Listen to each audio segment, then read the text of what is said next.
Hello, class. Today we have a very special episode. These are my students, Jonathan and Joe. Please say hello. Hello. Good boys. I'm going to start our session with a very simple question that you two should know. What happens at the neuromuscular junction to allow a neuron to stimulate a muscle cell? Joseph, why isn't your book open? Bad boy! Bad boy! Why'd you stand up on me like that? That's a warning, sir. I'm so sorry. Please. Okay. Please repeat the question one time. Ridiculous, student. What happens at the neuromuscular junction to allow a neuron to stimulate a muscle cell? I'm so glad you asked. Okay. The neuron releases axine chloride, which binds to receptors to the muscle cell, triggering an electrical signal that makes the muscle constrict. Since my class is stupid, I might have to do this over like this. The neuron releases acetylcholine, which binds to receptors on the muscle cells, triggering an electrical signal that makes the muscles contract. Yes, Joe? Can I please go to the restroom? Absolutely. Absolutely. And while we wait, Jonathan, we'll talk about new topics. Joe, wait. I have a question for you. Do you have a potty box? No. No. I give out a potty box every year. You're next, Jonathan, if you don't behave. Fun fact, class. Muscles produce heat. You know what else produces heat? My smoking wife. Hey, that's my mom! Sit down, son. That's it. Turn around. That's it. That's what I thought, son. Ridiculous. Now, for our next section. Next, we're going to talk about tetanus toxin. Does anyone know what that means? No. Well, thank goodness it's in your notes. Thank you. Good students. Let's read off this. Jonathan, please answer this one. Tetanus toxin.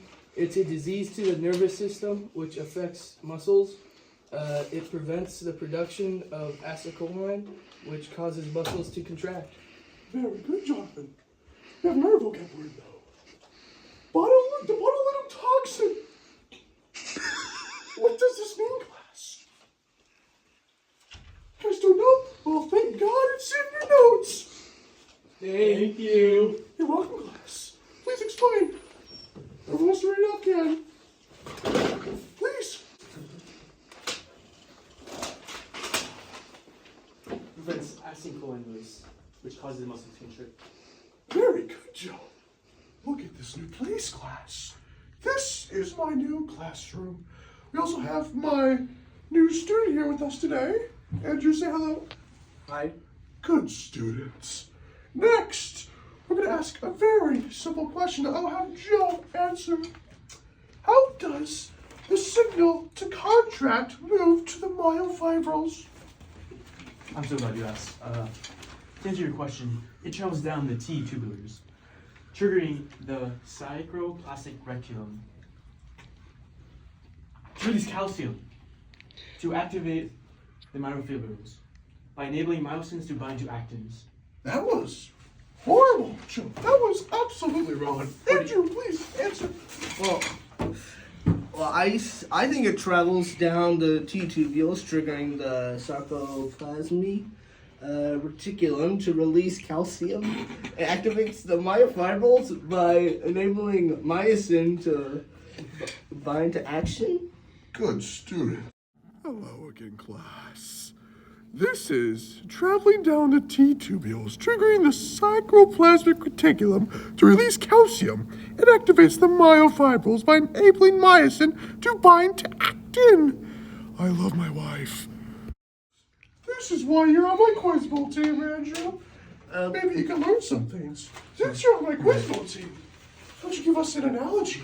Well, imagine a messenger running down a set of train tracks to a warehouse. Wow. The messenger arrives and triggers the warehouse to release crates of many supplies. These crates then activate assembly lines where workers use the supplies to start building things. Wow, Joe, that is why we should drink Wisdom. Say sorry. I'm sorry. That's what I thought. Thank you. Andrew, are you giving me sass? No. Sit up, you, sir. I didn't say anything. I didn't say anything. What is this? A phone in my classroom? Just about enough out of you, Jonathan. What is this? Oh, this is so fun. Oh, excuse me. Yo, Mr. Carlson, how are sarcomere proteins and myofibrils arranged? Thank God I always come prepared, Jonathan. The thick filament made up of myosin protein is attached to the middle of the sarcomere at the end band. Sarcomeres are lined up in a row with Z-dyes connecting them between motor units. Myofibrils are also stacked side by side, creating the stripe pattern you can see. The thick filament made of myosin protein is attracted to the middle of the sarcomere at the end band. Sarcomeres are lined up in a row with Z-dyes connecting them between motor units. Myofibrils are also stacked side by side, creating the stripe pattern you can clearly see on the screen. In class, this is why I am teacher of the year. Overrated. Excuse me? Get down on the table right now, sir. That is what I thought. I am teacher of the year. Hello, class. We're near the end of this class, but I have just a couple more questions for you. Let us begin. How do ATP, actin, and myosin interact to make a muscle contraction and then return to a resting state? I know the answer. Please, please. ATP powers the myosin's head to bind to actin, perform a power stroke for connection, detection, and reset, making muscles contract and return to a resting state. What a great answer, Joe. That was a... ATP powers the myosin head to bind to actin, perform a power stroke for a contraction, detach and reset, making muscles contract to return to a resting state.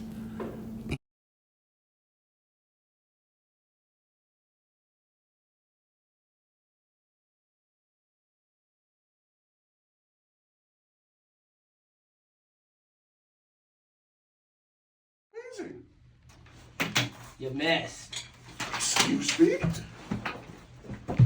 Nobody tells me I missed Defend it. it. Hello, class. We're nearing... This is actually the last question of the day. Congratulations, guys. You almost made it. Let's begin. How do cramps and rigor mortis result from abnormal interactions of these proteins? The first definition is cramps. Who wants to answer that one? Joe, of course. I point the fingers, not you, sir. Mr. Carlson, I'm so thankful you asked that question. Frankly, the muscles are involuntarily contracted. Can be caused by a insignificant ATP, keeping the muscles contracted, and also electrolyte imbalance, which can cause pain and stiffness until the balance is restored or the ATP is replenished. Very good. Thank you. Very good. Andrew, please give the definition of rigor mortis. So that's when the muscle remains contracted, stiffened after death. ATP production steps after death, which the muscles remain contracted and stiffens, which also comes with rigor mortis. Very good. Andrew. Help me. Was that the bell? Oh my gosh! Let's go. Now just wait a second.